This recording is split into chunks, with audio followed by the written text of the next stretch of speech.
যারা ভাবছেন 2002 সালের ভোটার লিস্ট না থাকার কারণে নতুন ভোটার কার্ড আবেদন করা যাবে না, তাহলে ভিডিওটি আপনার জন্য। কারণ আজকের ভিডিওতে আমি দেখাবো আপনার পরিবারের কারো যদি 2002 সালে ভোটার লিস্ট না থাকে তারপরেও কিভাবে আপনি ভোটার কার্ডের জন্য আবেদন করবেন, তার সম্পূর্ণ পদ্ধতি আমি আপনাদেরকে দেখিয়ে দেব। এবং কোন কোন ডকুমেন্ট আপনি তার সঙ্গে দেবেন, কিভাবে আবেদন করবেন এবং কোথায় জমা করবেন, সমস্ত তথ্য কিন্তু এই ভিডিওর মাধ্যমে আমি তুলে ধরবো। এবং শেষ পর্যায়ে একটি গুরুত্বপূর্ণ ইনফরমেশন আমি আপনাদের সম্মুখে শেয়ার করব, যাদের 2002 এর ভোটার লিস্ট নাই। তো আপনাদেরকে বলবো ভিডিওটি বেশি বেশি করে শেয়ার করুন এবং ভালো লাগলে লাইক করুন, চ্যানেল নতুন হয়ে থাকলে অবশ্যই চ্যানেলটি সাবস্ক্রাইব করুন। চলুন তাহলে আমরা অন স্ক্রিন দেখে নিই কীভাবে আমরা আবেদন করব। তো ভোটার কার্ড আবেদন করার জন্য সর্বপ্রথম আমাদেরকে চলে আসতে হবে এই ভোটার পোর্টালে voters.eci.gov.in। এই পোর্টাল লিঙ্ক আমি ডেসক্রিপশন বক্সে দিয়ে দিব, সেখানে ক্লিক করলে ডাইরেক্ট এই পোর্টালে চলে আসবেন। আসার পর আমরা এখানে দুটি অপশন দেখতে পাবো। একটা হচ্ছে লগ ইন, অর্থাৎ আপনার যদি রেজিস্ট্রেশন করা থাকে ডাইরেক্ট লগ ইন বাটনে ক্লিক করে আপনি মোবাইল ওটিপি দিয়ে লগ ইন হয়ে যাবেন। আর যদি আপনার রেজিস্ট্রেশন না করা থাকে সর্বপ্রথম এই যে সাইন আপ বাটনে ক্লিক করে আপনার নাম, মোবাইল নাম্বার, ওটিপি দিয়ে সাইন আপ অর্থাৎ রেজিস্ট্রেশন করবেন। তারপরে আবার লগ ইন বাটনে ক্লিক করলেই আপনি কিন্তু লগ ইন হয়ে যাবেন।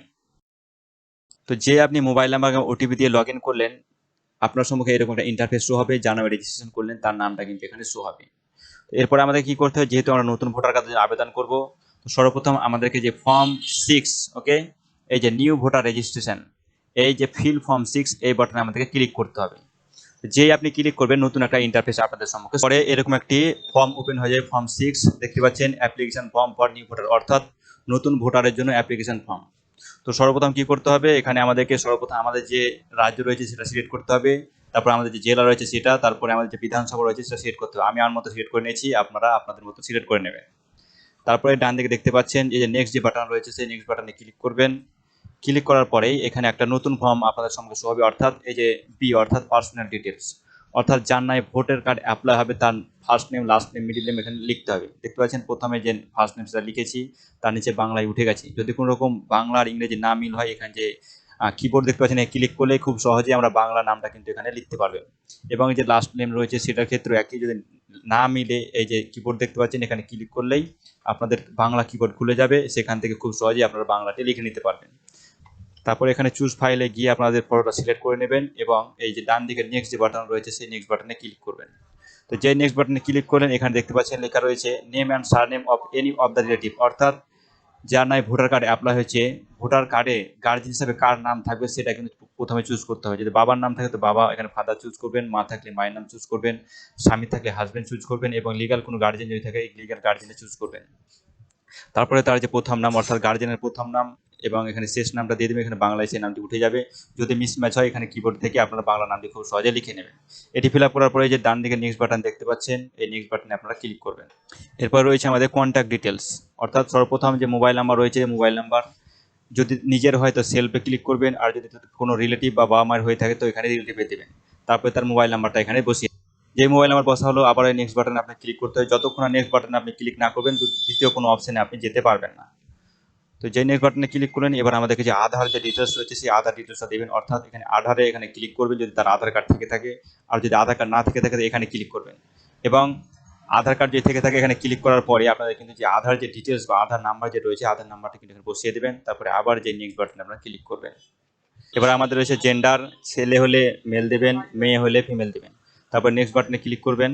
তো এরপরে আমাদেরকে আমাদের যে ডেট অফ বার্থ যে আমাদের রয়েছে সেটা দিতে হবে। এখানে দেখতে পাচ্ছেন ডেট অফ বার্থ, অর্থাৎ যে ডেট অফ বার্থ রয়েছে সেটা কিন্তু আমি এখানে দেখে দেখে খুব সুন্দরভাবে বসিয়ে দিয়েছি। তারপরে ডেট অফ বার্থ প্রুফ হিসাবে এখানে আপনারা সিলেক্ট করবেন ডেট অফ বার্থ প্রুফ হিসাবে কি আছে। এখানে আমার আধার কার্ড রয়েছে, শুধুমাত্র সেই আধার কার্ডটা চুজ করলাম। এবং আপনার যদি অন্য কোনো জিনিস থাকে, যদি আপনার ডেট অফ বার্থ প্রুফ অর্থাৎ বার্থ সার্টিফিকেট থাকে বা 10th প্লাস যদি কোনো সার্টিফিকেট থাকে স্কুল সার্টিফিকেট সেটা দিয়ে দেবেন, সিলেক্ট করবেন এবং নিচে এই চুজ ফাইলে গিয়ে এখানে আপনারা সেই ফাইলটা চুজ করে দেবেন এবং এই নেক্সট বাটনে ক্লিক করবেন। তো যে নেক্সট বাটনে ক্লিক করেন এখানে আপনাদেরকে কি বলা হচ্ছে দেখুন, প্রেজেন্ট অ্যাড্রেস ডিটেলস, অর্থাৎ যেখানে সে বাস করে পার্মানেন্ট অ্যাড্রেস, সেই পার্মানেন্ট অ্যাড্রেসটা খুব সুন্দরভাবে লিখে দেবেন। অর্থাৎ দেখতে পাচ্ছেন আমি লিখে দিয়েছি তার যে অ্যাড্রেস সেটা এখানে প্রথম হাউস নাম্বার দিয়ে দিয়েছি, তার এরিয়া নাম্বার দিয়ে দিয়েছি, তার গ্রামের নাম দিয়ে দিয়েছি এবং তার পোস্ট অফিস, পিন নম্বর, কোন থানা এবং যে জেলা রয়েছে সেটা এখানে দেওয়া আছে এবং অটোমেটিকভাবে তার যে রাজ্য সেটা কিন্তু সিলেক্ট হয়ে আছে। তো সমস্ত কিছু সিলেক্ট করার পরে নিচে দিকে আর স্ক্রল করে আসলে পরেই আপনার যে প্রমাণপত্র অর্থাৎ তার যে ঠিকানা প্রমাণপত্র হিসাবে আমি আবারও আধার কার্ড সিলেক্ট করেছি, আপনার অন্য কোনো ডকুমেন্টস থাকলে এই ড্রপ ডাউন বক্স থেকে সিলেক্ট করবেন এবং এখানে চুজ ফাইলে গিয়ে সিলেক্ট করে আবার সেই নেক্সট বাটনে আপনি ক্লিক করবেন।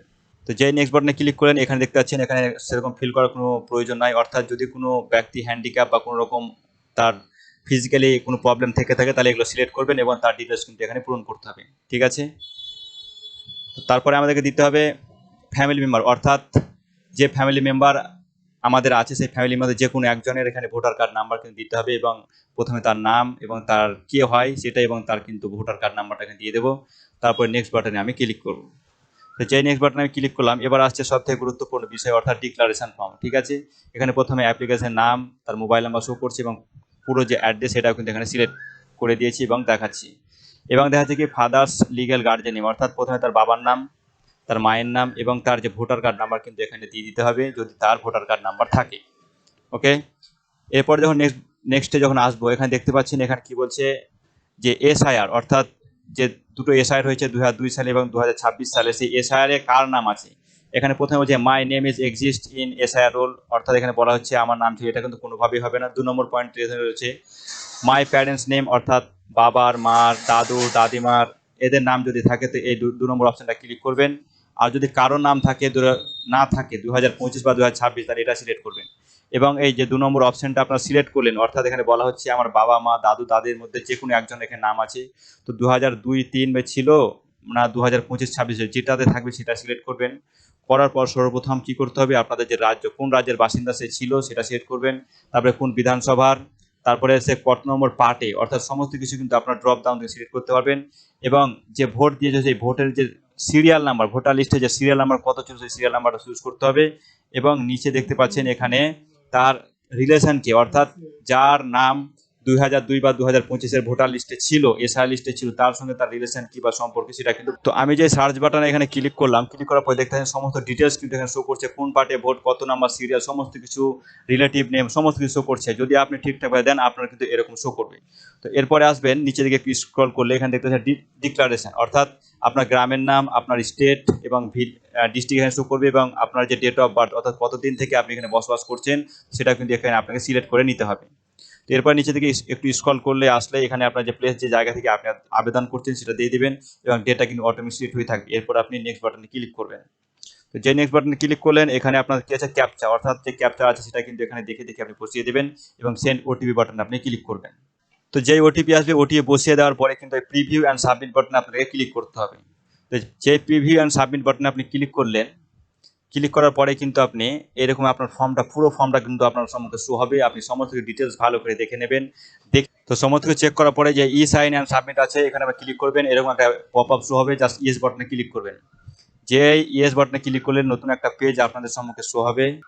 দেখুন নতুন একটা পেজ খুলে গেছে। জাস্ট এখানে আপনাদেরকে কি করতে হবে, শুধুমাত্র আপনাদের যে আধার কার্ড নাম্বার সেটা পুট করবেন এবং গেট ওটিপিতে ক্লিক করবেন। আপনার মোবাইলে যে 6 সংখ্যার ওটিপি যাবে আধার কার্ডের, এখানে ক্লিক করবেন এবং এখানে অটোমেটিক চেকবক্স বসে যাবে। সাবমিট বাটনে ক্লিক করলেই আপনাদের সম্মুখে আপনাদের ফর্মটি সাবমিট হয়ে যাবে। এখানে ডাউনলোড অ্যাকনোলেজমেন্ট এবং এখানে ওকে, অর্থাৎ সর্বপ্রথম আপনাদের ডাউনলোড অ্যাকনোলেজমেন্ট সেটা ডাউনলোড করে রাখবেন এবং তারপরে ওকে বাটনে ক্লিক করলেই আপনাদের কিন্তু ফর্মটা সাবমিট হয়ে যাবে।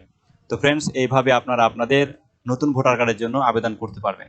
দেখা হচ্ছে পরের ভিডিওতে। ততক্ষণে ভালো থাকবেন, সুস্থ থাকবেন।